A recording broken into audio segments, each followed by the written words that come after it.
In this video we're going to learn how to play Nutventure. It's a game designed by Eliška Holubová and Marek Vejborný, illustrated by Tereza Scheinerová, and published by Albi.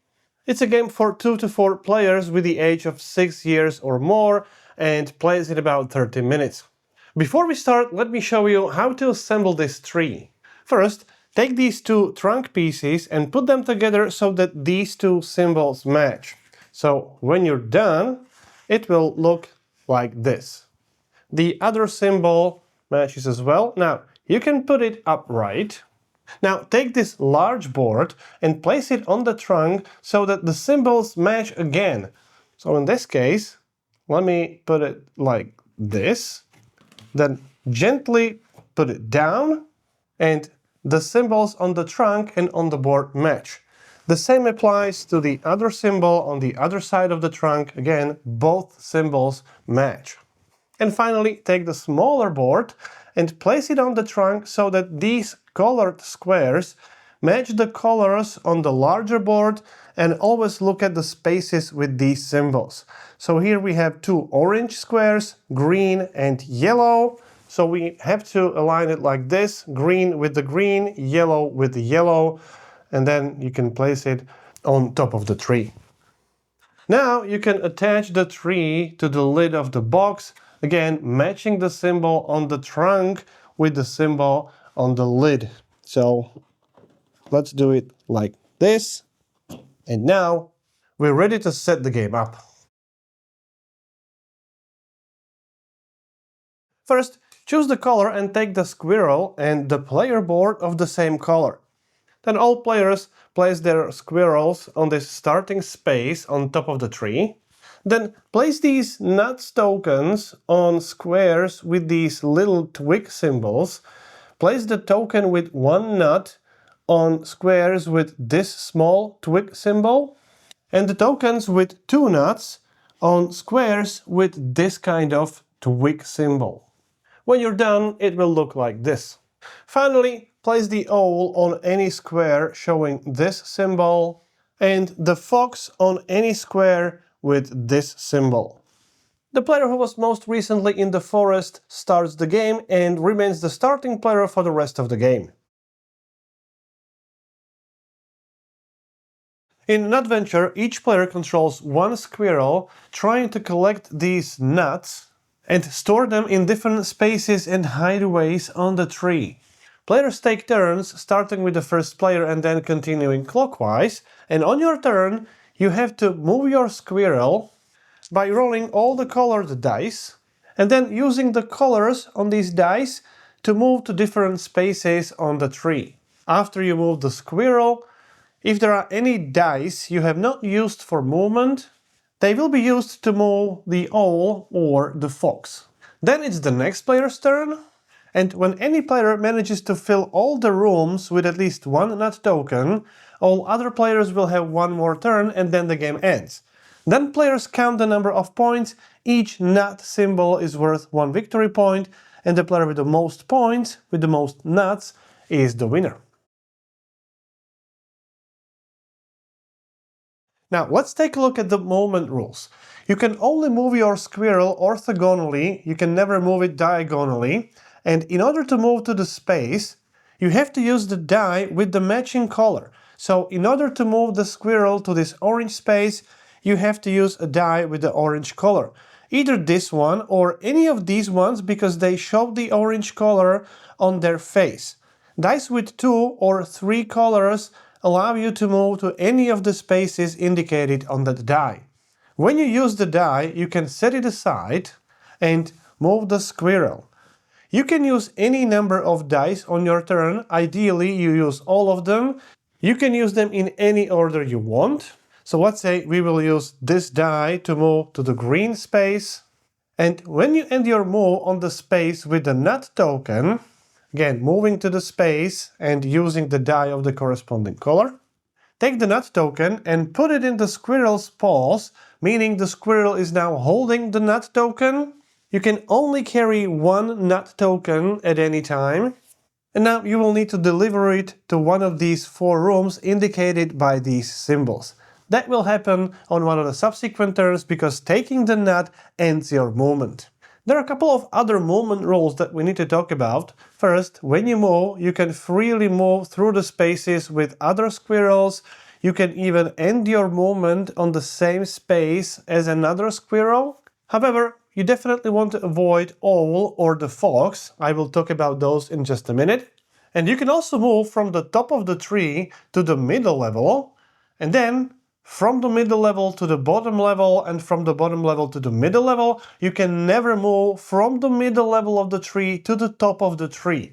When you are at the top of the tree, which happens at the start of the game obviously, and later when you are scared away by fox or owl, you have to choose one of these 4 spaces on that top level, again by selecting a die of the matching color, and then you can move your squirrel to that space.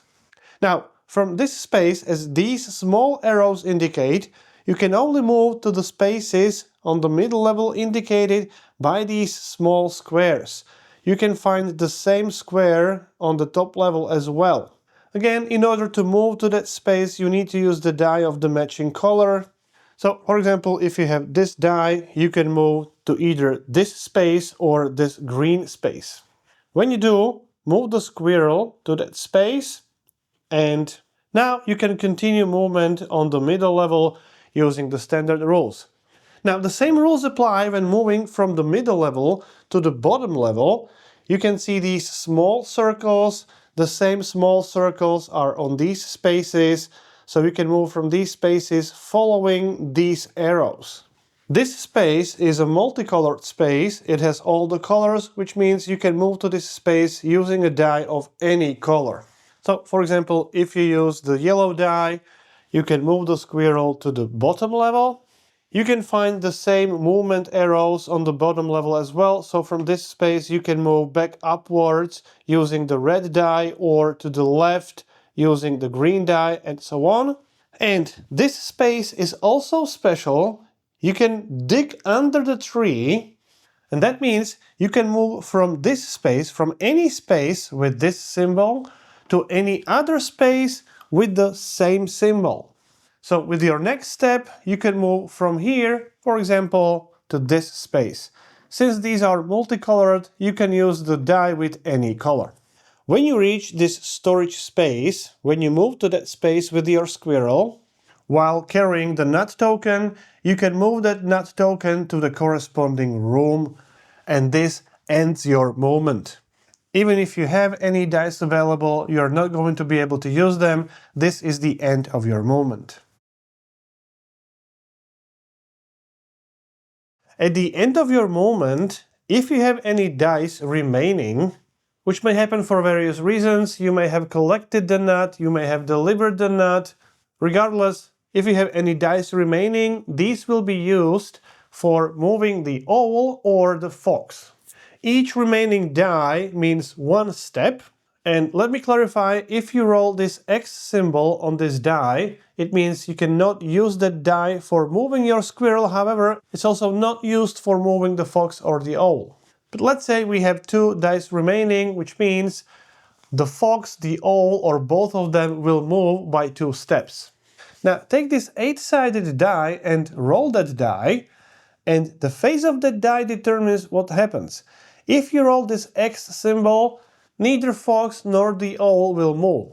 If you roll the question mark symbol, then you decide whether you move the fox or the owl. If you roll this symbol, you move the owl clockwise. If you roll this symbol, you move the owl counterclockwise. If you roll this symbol, you move the fox, and when you roll this symbol, you move both owl and the fox in the given direction. In this case, it would be counterclockwise. Remember, for each unused die, you move one or the other or both 1 step. So in this case, we would move them by 2 steps in the given direction. The owl flies from the space with this symbol to another space with the same symbol. So if we have to move it clockwise, it flies over and lands on the new space. Now let's say the owl moves counterclockwise, flying 2 spaces forward because we have 2 dice remaining. At the end of the movement, any squirrel which is on the same space or on any adjacent space, even diagonally, is scared away. It only applies to the space where the fox lands. Any spaces that it flew over are not affected. So in this case, the pink squirrel will not be scared away. Now, the squirrel which is scared away drops any nut tokens it holds in the same space and runs away back to the top of the tree. The same applies to fox, with one exception. The fox doesn't fly, it is running around the tree. So if the fox moves 2 spaces clockwise, treat it as 2 separate moves by 1 space. So in this case, the fox would chase away any squirrel which is on its space and in any adjacent space. So now the black squirrel would be chased away. And then the fox continues with another step, and again it would scare away any squirrels in this area. When any player manages to place at least 1 nut token in every single room on their player board, the end of the game is triggered. All other players have 1 last turn, and then the game ends. Count up the victory points for your nuts. Each nut symbol is worth 1 victory point. So here we have 1, 2, 3, 4, 5, 6, 7, 8 victory points, and the player with the most victory points is the winner. It doesn't necessarily have to be the player who triggered the end of the game. If players are tied for the victory points, then the player with the most rooms filled with tokens wins the game.